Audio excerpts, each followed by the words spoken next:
In the frozen forests east of Aachen, on November 26, 1944, German soldiers huddled in their fortified positions. The Hurtgen Forest had already earned a grim reputation among American troops who called it the Death Factory. For weeks, both sides had fought among the dense pines, where conventional artillery could barely penetrate the thick canopy, and tanks could not maneuver through the closely packed trees. German defenders had constructed elaborate bunker systems, log-reinforced fighting positions, and interlocking fields of fire that had already claimed thousands of American casualties. They believed their positions were secure against anything the Americans could throw at them. Then the sky itself seemed to catch fire. A screaming roar unlike anything the Germans had heard before erupted from the American lines. Dozens of tongues of flame shot upward in rapid succession, each one launching a projectile that arced through the grey winter sky, trailing smoke and fire. The rockets came not one at a time like conventional artillery, but in waves, dozens of them filling the air simultaneously, their trajectories crossing and recrossing as they climbed toward their peak and then plunged downward toward the German positions. Explosions tore through the defensive line, each warhead carrying the destructive power of a 105mm howitzer shell. Trees splintered into deadly wooden shrapnel. Bunkers collapsed under the concentrated impacts. Men who had survived years of conventional artillery fire found themselves facing something entirely new, something that offered no time to seek cover, no pause between impacts, no warning that might save their lives. The weapon responsible for this devastation was the T34 Calliope, a 60-tube rocket launcher mounted atop the turret of an American M4 Sherman tank. In under a minute, a single Calliope could deliver more explosive firepower than an entire artillery battalion firing at maximum rate. The Germans had faced Soviet Katyusha rockets on the Eastern Front, and they had their own Nebelwerfer rocket launchers. But the sheer volume of fire from these American weapons was something different.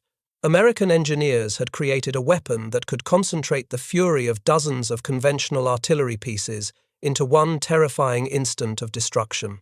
This is the story of how American ingenuity and industrial might created weapons capable of raining scores of shells upon German positions in mere seconds. It is also the story of why these spectacular weapons saw far less combat than their fearsome reputation suggests, and what their development reveals about the true nature of American firepower in World War II. It is a story of brilliant innovation, frustrated ambitions, and the eternal tension between what a weapon promises on paper and what it delivers in the chaos of actual combat. The foundation of American ground-launched rocket artillery was a projectile born from improvisation, determination, and one man's refusal to abandon an idea that his superiors considered impractical. The 4.5-inch M8 high-explosive barrage rocket traced its origins to a testing ground in Maryland, where a young Army officer had been conducting rocket research with almost no official support and even less official interest. Colonel Leslie A. Skinner was the father of American military rocketry. Born in San Francisco on April 21, 1900, to the family of an Army surgeon, Skinner developed a fascination with rockets as a teenager that would define his entire career. This enthusiasm got him into serious trouble in 1915 when his homemade rocket experiments accidentally set fire to the hospital roof at Fort Strong in Massachusetts. The blaze caused considerable damage and nearly ended his military aspirations before they began. Despite this inauspicious start, Skinner pursued his passion with single-minded determination. He graduated from the United States Military Academy at West Point in 1924 and later earned a master's degree from the Massachusetts Institute of Technology. His academic credentials were impeccable, but his interest in rocketry was considered eccentric at best. The Army of the 1920s and 30s was focused on conventional weapons. Rockets were the stuff of science fiction stories, not serious military planning. In 1932, Skinner was assigned to Aberdeen Proving Ground in Maryland, where he conducted the only solid propellant rocket research in the entire United States Armed Forces. He worked largely alone, often using discarded materials and his own personal funds to finance experiments that his superiors regarded as interesting diversions at best and complete wastes of time at worst. While the rest of the Army focused on improving artillery, tanks, and aircraft, Skinner kept the flame of American rocketry alive, almost single-handedly in a small workshop at Aberdeen. The years passed slowly for a man convinced he was working on weapons of the future, while surrounded by colleagues who could not see past the weapons of the present. Skinner refined his designs, tested new propellants, and accumulated knowledge that no one else in the American military possessed. He was preparing for a war that had not yet come, developing weapons for battles that existed only in his imagination. When war erupted in Europe in September 1939, the military establishment finally began to pay attention to rocketry. Reports reached American intelligence of German experiments with guided missiles and rocket weapons. The British had developed their own rocket systems and were sharing information with their American allies. Suddenly, Skinner's years of lonely research became valuable. The eccentric experimenter became a vital resource. In the fall of 1941, with war clearly approaching, Skinner was tasked with developing practical rocket weapons for American forces. Working at Aberdeen with still limited resources, he faced a simple but frustrating problem. He needed cylindrical casings for his rocket prototypes, but wartime production priorities meant he could not obtain custom-manufactured tubes. Every factory was scrambling to produce equipment for a military that was expanding faster than anyone had anticipated. Custom rocket casings were at the bottom of every priority list. So Skinner improvised, as he had done throughout his career. He discovered that old fire extinguisher tanks happened to be 4.5 inches in diameter, and they were available in quantity. Skinner repurposed these discarded cylinders as rocket casings. This accident of availability fixed the caliber of America's primary World War II rocket at 4.5 inches, a dimension that would define American rocket artillery for the next decade. Sometimes the most consequential decisions in military history are made not by generals in conference rooms, but by engineers working with whatever materials they can find. By mid-1942, Skinner had produced working prototypes of what would become the M8 rocket. On July 6 of that year, the first successful air launch of an M8 took place from a Curtiss P-40E fighter aircraft. The results impressed Army ordnance officials so dramatically that they immediately placed an order for 600,000 rockets.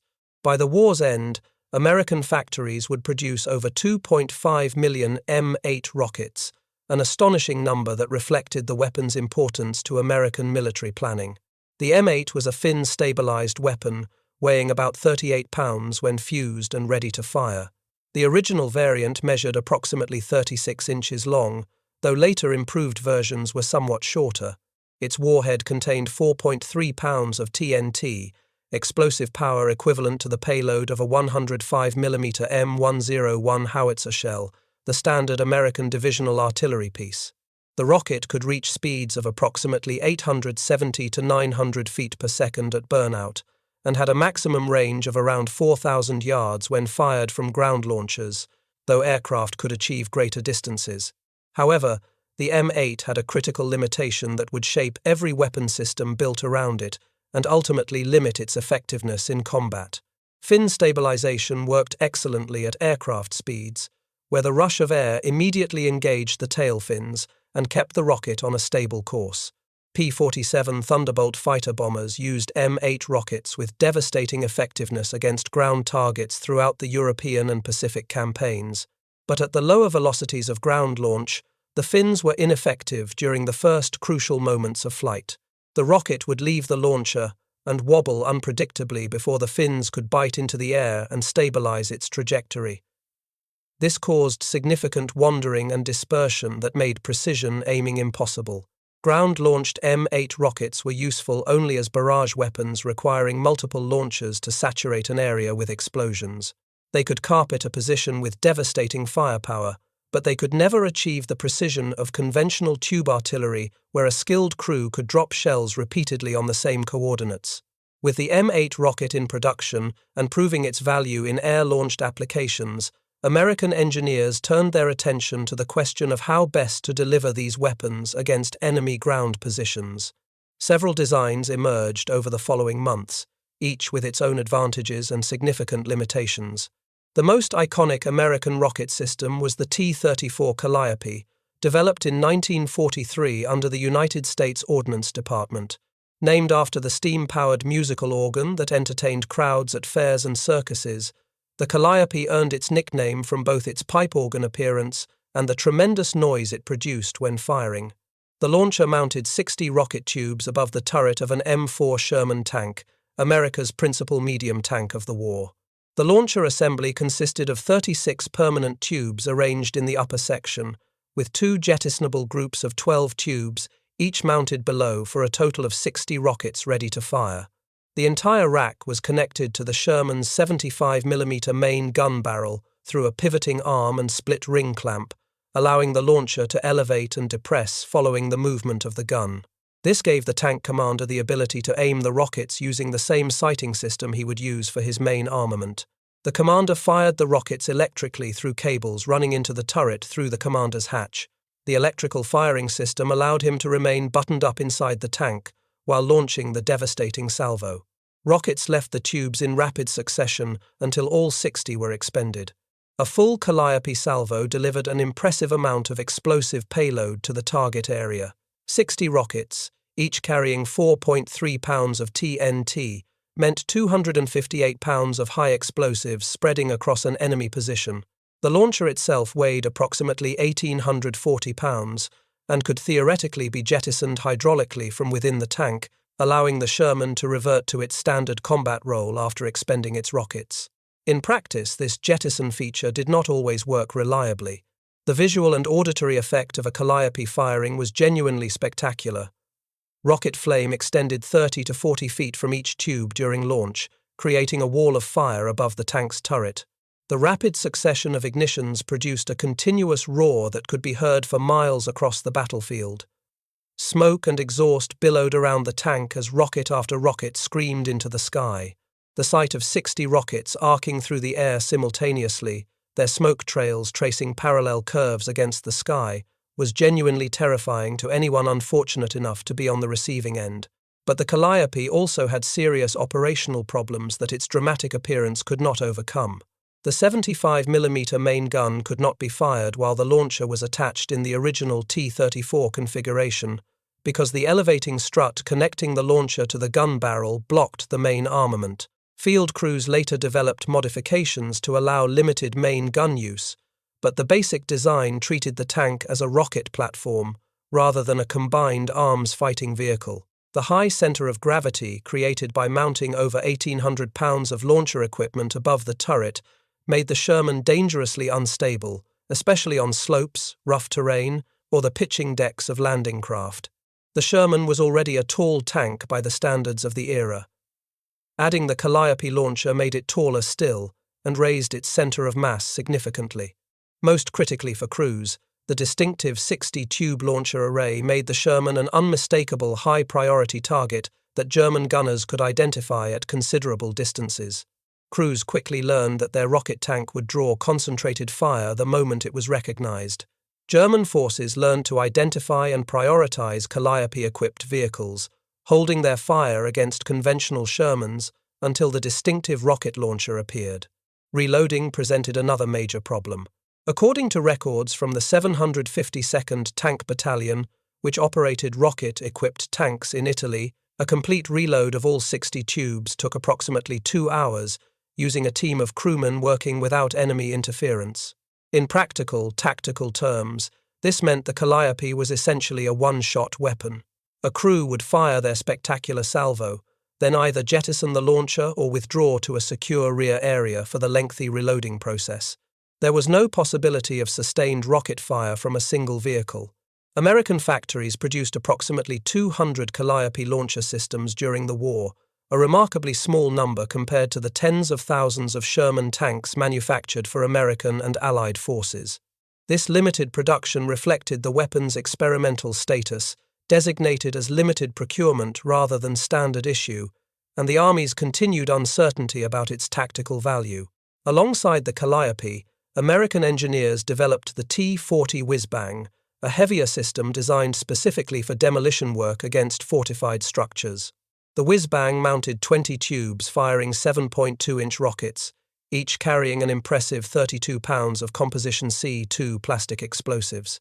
A single 20-rocket salvo delivered 640 pounds of explosive payload, enough destructive power to demolish heavily fortified structures, bunkers, and concrete emplacements. However, The original T-37 rocket used in the whiz-bang had a maximum range of only 230 yards, according to official War Department Technical Manual TM9396.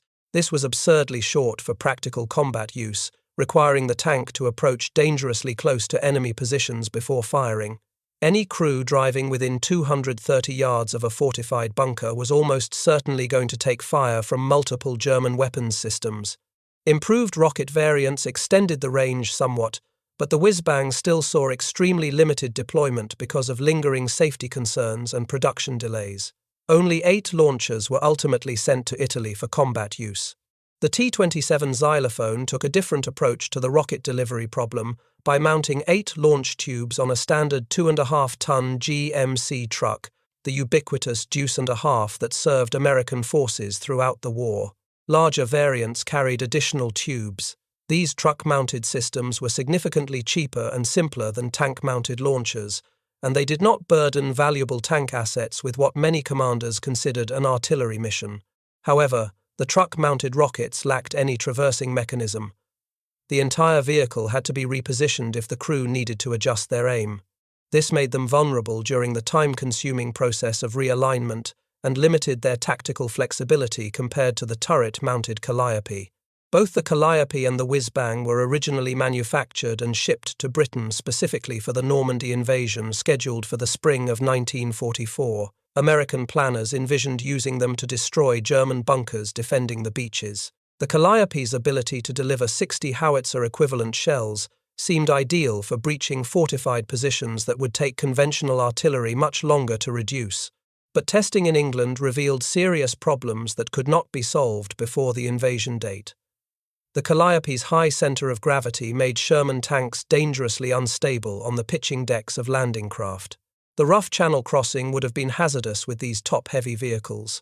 The whiz-bang proved potentially dangerous to both the launcher crew and anyone in the immediate vicinity during firing tests. Both weapons were dropped from D-Day plans before the invasion began.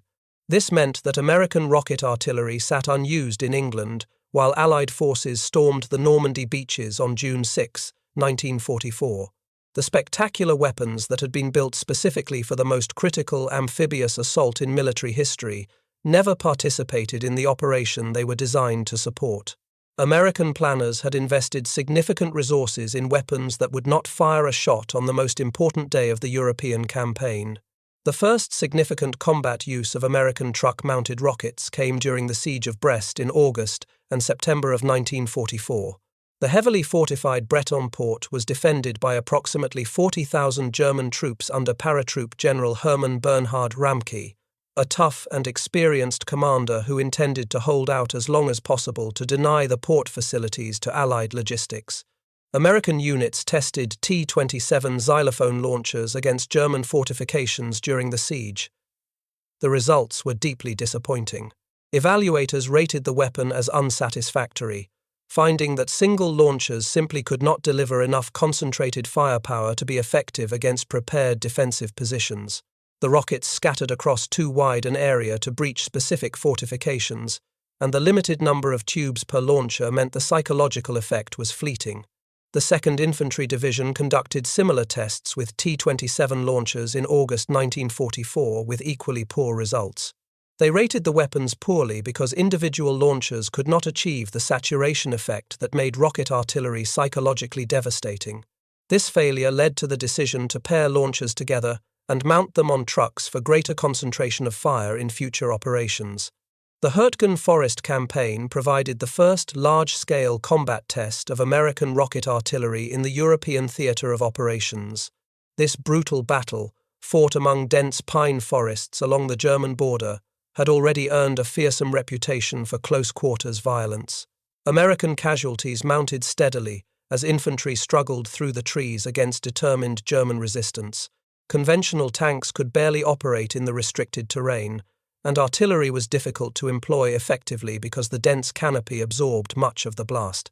In November 1944, the 18th Field Artillery Battalion of the United States First Army received T-27 xylophone launchers in significant numbers. On November 26, 1944, these weapons went into action against German positions in the forest. The rocket launcher concentrated firepower initially had a great demoralizing effect on the enemy, according to official army reports compiled after the battle. The sheer volume of explosions landing simultaneously across German positions created genuine terror among defenders who had grown accustomed to the rhythms of conventional artillery. With traditional guns, shells arrived one at a time, giving soldiers precious seconds to dive for cover between impacts. A veteran could learn to count the whistle of incoming rounds and time his movements to reach shelter. Rockets arrived in waves that offered no such respite. One moment there was silence. The next moment, dozens of explosions erupted across the position simultaneously. However, the T-27 had significant limitations that prevented it from becoming a decisive weapon. Range was restricted compared to conventional artillery.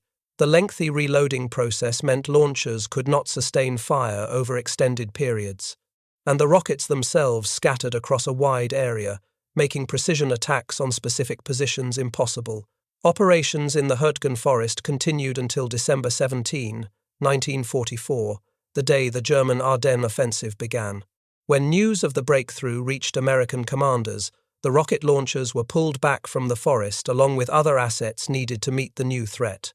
One of the most ambitious Calliope operations of the entire war was planned for December 1944, and it never happened. The 743rd Tank Battalion, supporting the 30th Infantry Division nicknamed Old Hickory, fitted 30 M4 Sherman tanks with T34 Calliope launchers. The battalion conducted extensive training under supervision of the 7th Armoured Group for a planned assault crossing of the Roer River scheduled for mid-December.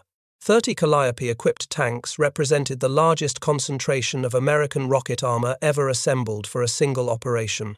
If the attack had proceeded as planned, German defenders on the far bank of the Roer would have faced 1,800 rockets in the opening salvos, a volume of fire that would have shattered any conventional defensive position and almost certainly broken the will of the defenders to resist. But on December 16, 1944, 3 German armies launched their massive offensive through the Ardennes forest. The attack that became known as the Battle of the Bulge caught American forces completely off guard and threw carefully prepared offensive plans into chaos. The 743rd Tank Battalion had no opportunity to launch its planned attack across the Roer.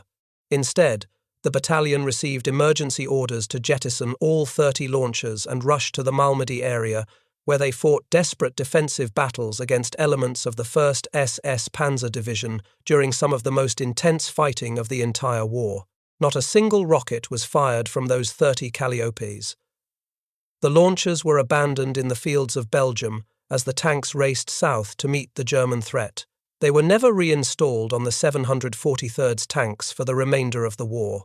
The largest planned American rocket operation of World War II was cancelled before a single shot was fired.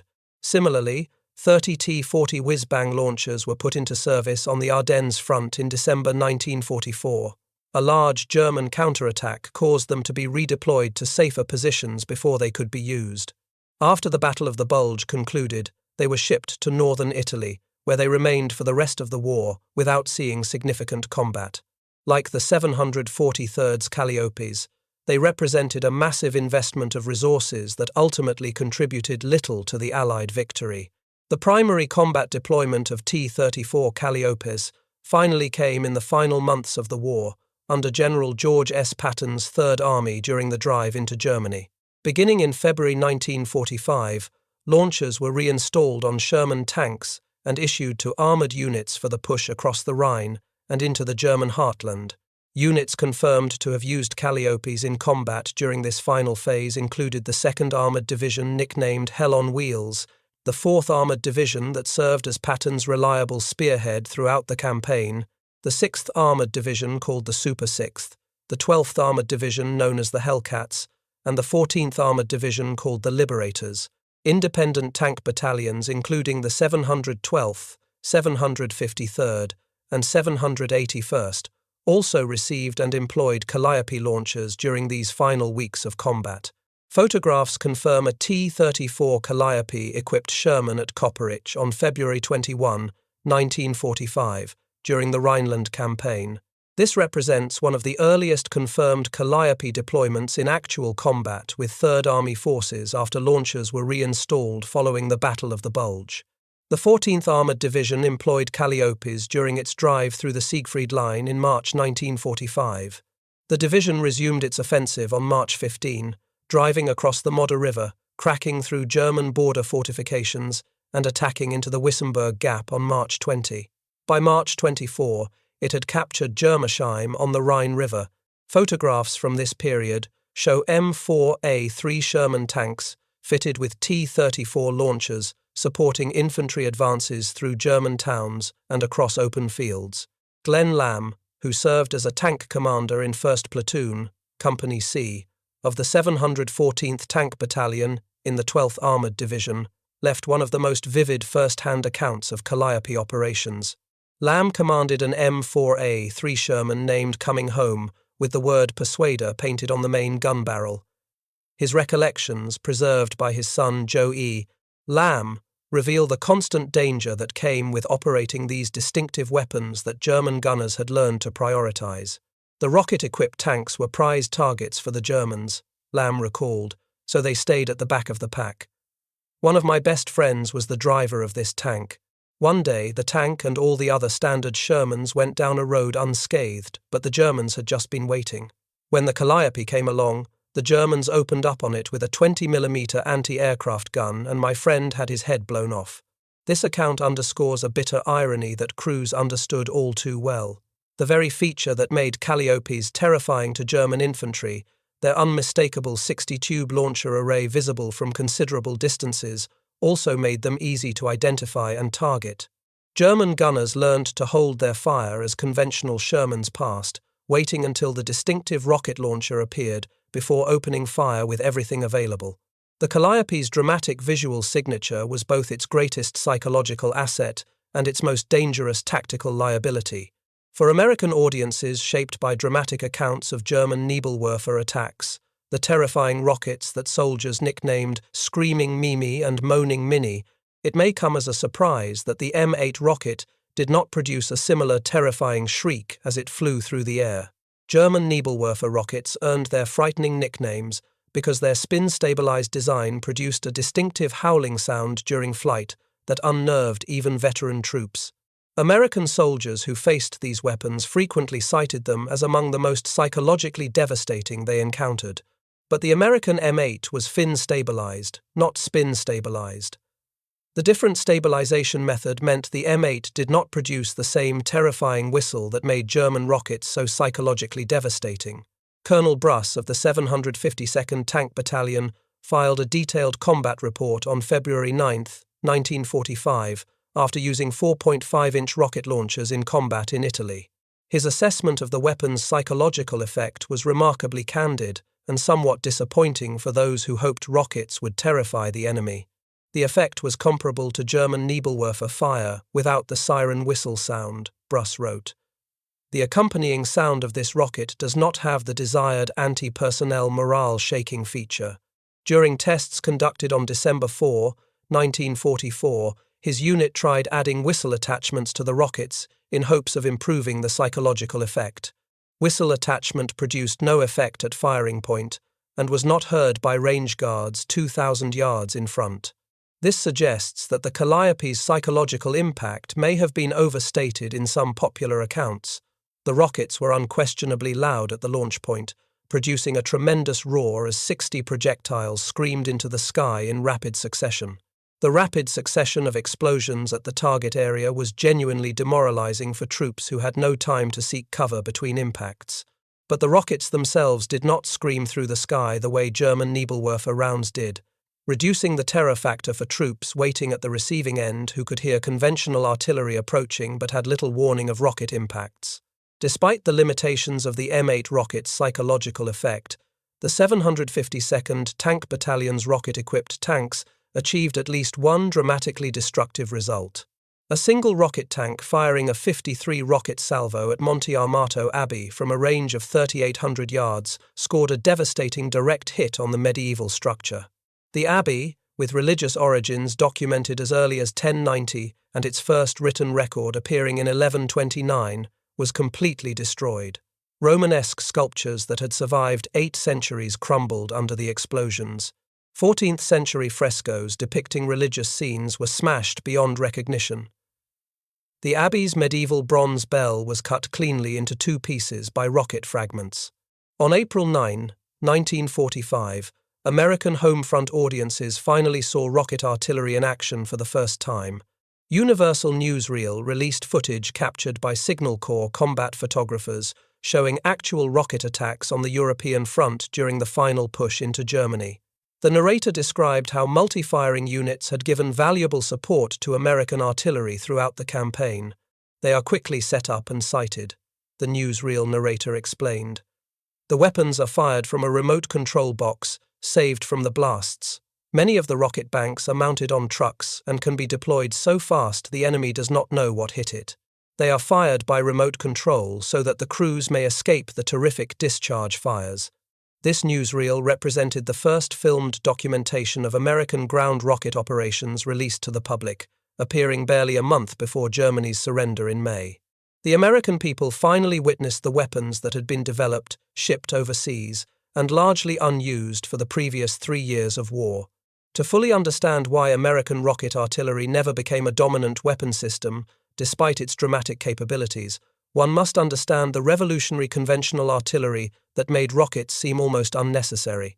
American tube artillery in World War II was simply the best in the world, superior to that of any other combatant nation. It already delivered concentrated firepower with a precision that rockets could never match regardless of how many tubes were mounted on a single launcher. 3 critical innovations made American conventional artillery devastatingly effective. The first was the Fire Direction Center system, developed at the Field Artillery School at Fort Sill, Oklahoma. Major Carlos Brewer, as director of the gunnery department in the late 1920s and early 1930s, introduced foundational fire direction techniques that revolutionized how artillery was employed. His successor, Major Orlando Ward, then formalized these concepts into the Fire Direction Center that would transform artillery warfare. The system allowed any forward observer anywhere on the battlefield to call fire from any artillery battery within range through a standardized communication and calculation system. Higher-level centers monitored subordinate missions under the silence is consent rule, meaning any request that was not specifically denied was automatically approved and executed. In minutes, an entire corps artillery, dozens of batteries with hundreds of guns, could mass their fire on a single grid reference. This capability was unique to the American military and gave American infantry and armor commanders unmatched responsive firepower. The second innovation was time-on-target fire. For a time-on-target mission, every battery in range was given identical target coordinates and a designated impact time. Each battery then computed when to fire based on the range to target, subtracting its specific time of flight from the designated impact moment.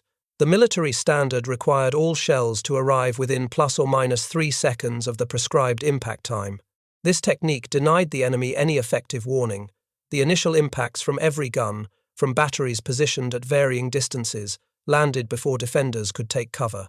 Studies from World War I had demonstrated conclusively that the first few seconds of any bombardment caused the highest proportion of casualties. Troops caught in the open by the first shells suffered terribly. Those who reached cover before subsequent rounds arrived had a much higher survival rate. Time on target replicated the devastating effect of those critical first seconds with maximum force by ensuring that all shells arrived in the same brief window. The third American advantage was straightforward abundance. American artillery ammunition consumption far exceeded that of any other combatant nation. Total United States artillery ammunition production during World War II reached nearly 1 billion rounds. American gunners simply had more shells to fire than any opponent could match. Against this background of artillery excellence, rockets filled a specific but ultimately limited tactical niche. A Calliope could dump 60 howitzer-equivalent explosions on a position in moments, firepower that would normally require an entire artillery battalion working at maximum rate. But unlike an artillery battalion, the Calliope could only fire once before requiring a 2-hour reload. The rockets could not be coordinated through the American fire direction system with the same precision as conventional guns. Accuracy was inherently poor due to fin stabilization issues, and the massive exhaust signature created by launching 60 rockets revealed the firing position to any observer within miles. The General Board of the United States Forces European Theater produced Study No. 52 on armored special equipment after the war's conclusion. This official assessment of specialized weapons, including rocket launchers, drew on interviews with commanders who had directly supervised Calliope-equipped units. The consultants included Major General Roderick R. Allen of the 12th Armored Division and Brigadier General John V. Collier of the 2nd Armored Division. The verdict was damning for those who had hoped rockets would revolutionize ground combat. It was generally felt that the results obtained could be better obtained by use of artillery and mortars, the board concluded, leaving the tanks free for their own job and own method of fighting. Users felt that the addition of the T34 rocket launcher to the normal tank armament unnecessarily complicated an already very complicated vehicle and detracted from its primary role of assault by direct fire. The board documented specific deficiencies, including frequent misfires that left rockets stuck in tubes, excessive range dispersion that precluded overhead fire near friendly troops, and a jettison feature that did not always work when crews needed to abandon their launchers quickly.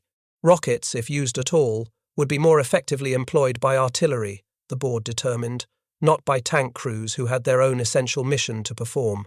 The conceptual lineage from World War II rocket artillery to modern precision systems is direct and clearly traceable through subsequent decades of military development.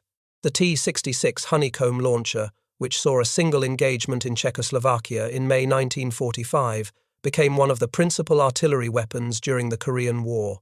The improved M16 spin-stabilized rocket it fired offered significantly better accuracy than the wartime M8. During the Cold War decades, the Soviet Union invested heavily in multiple rocket launcher systems, while American military doctrine emphasized precision-guided weapons and overwhelming air power. The Soviet BM-21 Grad system, formally adopted by the USSR Council of Ministers in March 1963, gave the Soviets a clear advantage in massed rocket artillery that NATO commanders found concerning.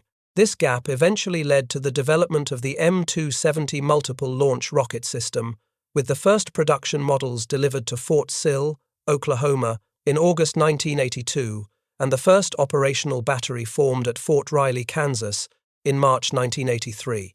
During the Gulf War in 1991, over 200 MLRS launchers deployed to the Middle East. Iraqi soldiers who experienced these barrages called the weapon Steel Rain for its devastating saturation attacks that covered wide areas with cluster munitions.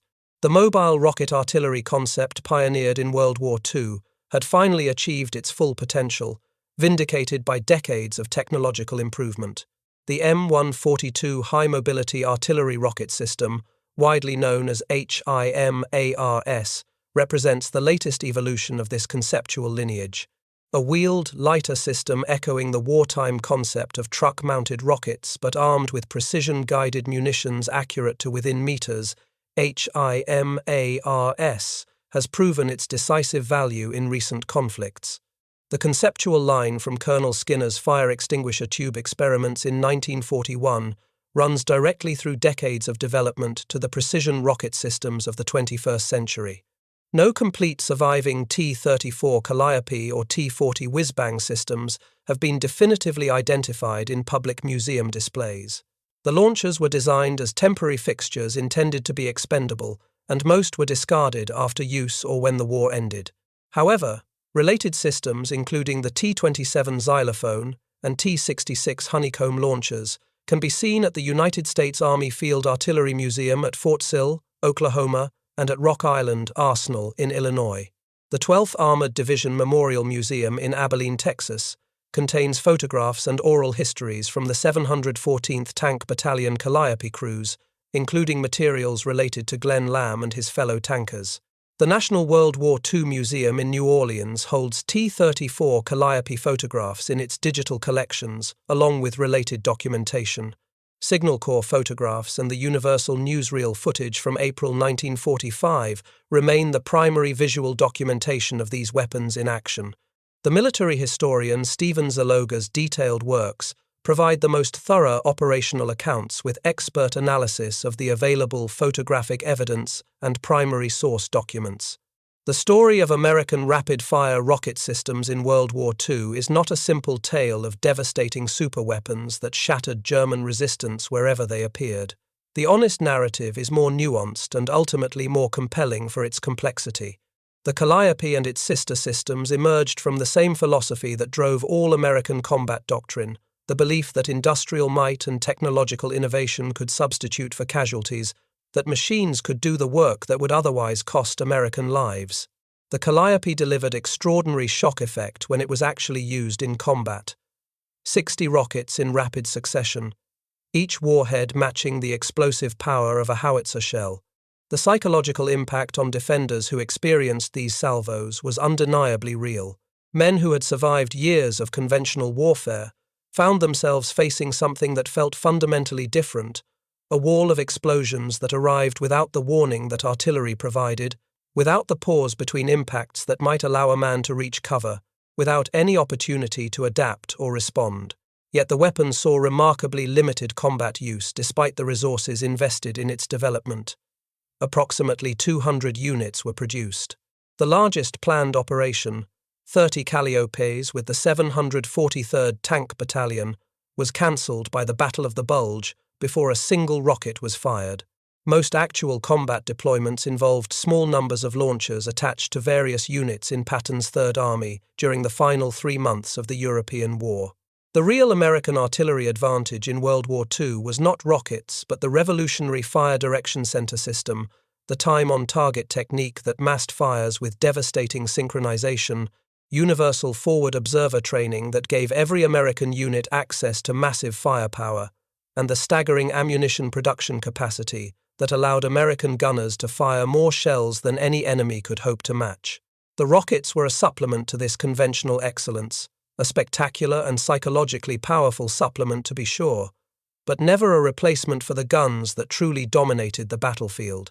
Colonel Leslie Skinner, the man who started the entire American rocket program with his improvised fire extinguisher tube experiments at Aberdeen Proving Ground, did not live to see his rocket concepts fully vindicated by later generations of weapons.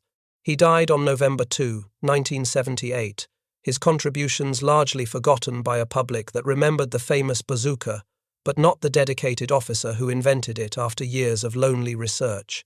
Colonel Leo A. Codd, editor of Ordnance magazine, called Skinner the almost forgotten Army rocket man in a 1959 article, and the epithet stuck. But every time a modern multiple rocket launcher sends precision-guided munitions toward a distant target, it traces its conceptual lineage back to Skinner's determined experiments in the 1930s. Every time a multiple rocket salvo lands on enemy positions with devastating effect, it echoes the rockets that screamed from Calliope launchers in the frozen fields of Germany during the spring of 1945. The technology has evolved beyond recognition, but the fundamental concept remains the same. The German soldiers who faced those salvos were stunned not because the weapons were perfect, but because they represented something genuinely unprecedented in their combat experience. For a few terrifying seconds, the sky itself became a weapon, and scores of explosions could fall upon their positions in the time it took to draw a single breath. That experience, however briefly and rarely it occurred, left its mark on military thinking for generations to come. Today, the men who served in those rocket-equipped tanks have passed into history along with their comrades. The weapons themselves have rusted into obscurity, with no complete examples definitively identified in museum collections. But the concept they pioneered, mobile platforms capable of delivering massed fires with speed that conventional artillery could never match, remains central to how modern armies prepare for and fight wars. The Calliope never became the wonder weapon its designers envisioned during the hopeful days of development in 1943. It was too awkward for practical tank operations, too inaccurate for precision missions, too limited in its ability to sustain fire. But it proved a concept that would eventually transform artillery warfare in ways those wartime engineers could scarcely have imagined.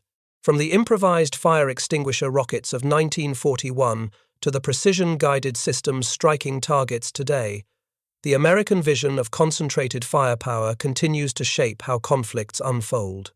The line runs unbroken from Skinner's lonely workshop at Aberdeen, through the Calliopes of Patton's Third Army to the HIMARS batteries of the present day. In that continuity lies the true legacy of American rocket artillery in World War II. For the German soldiers who experienced those American rocket salvos in the forests and fields of Western Europe, the effect was immediate and unforgettable. Dozens of shells landing within seconds, the earth erupting around them in every direction. No time to run, no time to seek shelter, no opportunity to respond. Just the thunder of American firepower and the dawning realization that the war they thought they understood had changed forever.